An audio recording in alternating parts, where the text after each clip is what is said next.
বাংলাদেশে পর্যটকদের আশা নির্বিঘ্ন করতে ভিসা সহজীকরণে কাজ করবে পররাষ্ট্র মন্ত্রণালয়।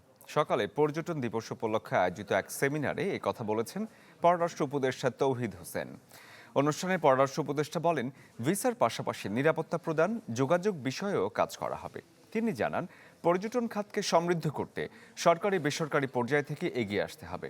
এ সময় বক্তারা দেশের পর্যটন খাতের নানা ধরনের সমস্যা তুলে ধরেন। পরামর্শ আসে পর্যটন শিল্পে আরও বেশি তরুণদের সম্পৃক্ত করার এবং সামাজিক যোগাযোগ মাধ্যমে দেশের সম্ভাবনাময় এই খাতকে তুলে ধরার। We should go for an effort so that we can have the visas easily online, paying the fee even. There is no problem. But of course, if we can waive visa fee